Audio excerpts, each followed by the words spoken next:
खुद प्रधानमंत्री नरेंद्र मोदी ने कहा कि ये सपोर्ट और ग्रोथ दोनों का डबल डोज है। तो शिक्षा के क्षेत्र में जो अहम निर्णय लिए गए हैं उसके क्या सकारात्मक प्रभाव आप देखते हैं?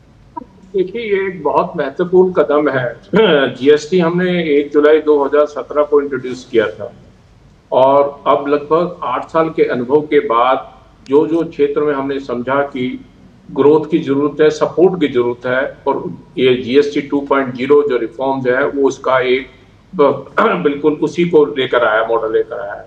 और शिक्षा के क्षेत्र में बहुत महत्वपूर्ण निर्णय लिए गए हैं। जैसे आपने अभी आइटम में बहुत सारी गिनाई हैं कि notebook, exercise book, graph book, pencil, pastel, eraser, sharpener, printed, इनके ऊपर बिल्कुल जीएसटी हटा दिया गया। अब ये आप मान के चलिए एक साधारण स्टूडेंट के लिए बहुत जरूरी चीजें हैं। और इसके साथ साथ mathematical boxes, geometry boxes, colour boxes, उन पे भी जीएसटी घटा के 5% कर दिया गया।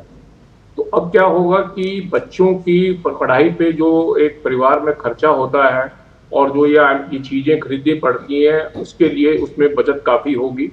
और स्वाभाविक है कि जब एक पे टैक्स रेट कम होता है तो उसकी खपत भी बढ़ती है, कंजम्पशन भी बढ़ती है, क्योंकि महंगाई रेट ज्यादा होने से उसके ऊपर एक अंकुश होता है कि आप उसे परचेज नहीं कर पाते। तो अब वो परचेज कर पाएंगे, उसकी खपत बढ़ेगी। और जैसे प्रधानमंत्री जी अभी कह रहे थे कि ये दोनों ही हैं। एक तो हमने फैमिलीज को सपोर्ट किया कि उनकी साधारण जो घर का खर्चा है उसमें कमी आएगी।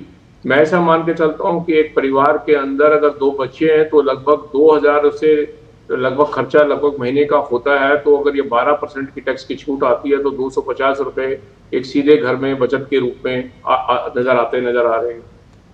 और स्वाभाविक है कि जब ये चीजें सस्ती होंगी तो उनकी कंजम्पशन बढ़ेगी, डिमांड आएगी, तो उससे इकोनॉमिक सपोर्ट, आर्थिक व्यवस्था भी बहुत सुधरती है, क्योंकि प्रोडक्शन बढ़ती है जब डिमांड क्रिएट होती है। तो प्रोडक्शन बढ़ती है तो साथ साथ उसके साथ फैक्ट्री में रोजगार क्रिएट होते हैं। रोजगार क्रिएट होते हैं तो रोजगार वालों को पैसे, जो सैलरी मिलती है, वर्किंग मिलती है, वो परचेजिंग पावर को बढ़ाकर लाते हैं। तो अपने आप में एक बहुत महत्वपूर्ण कदम है। और एक ये आइटम लगती बहुत छोटी सी है, लेकिन अगर भारतवर्ष की 140 करोड़ देश की जनता की और डेमोग्राफी का हिसाब लगाकर देखा जाए तो बच्चे, ये मान के चलो 4 साल की एज से लेके 20 साल की एज तक के बच्चे या 22 साल तक की एज के बच्चे सभी एजुकेशन में है। तो ये फायदा एक 4 से 22 साल के 18 साल की जो ओवरऑल पीरियड लगाया जाए और डेमोग्राफी में ये एक बहुत बड़ी परसेंटेज है, उन सबको ये फायदा मिला है। निश्चित तौर से रीच आउट जो करी गई है वो एक बहुत लार्ज स्केल पे रीच आउट माने जाने चाहिए। जी, एक बहुत बड़ी आबादी, बहुत बड़ा मध्यम वर्गीय परिवार।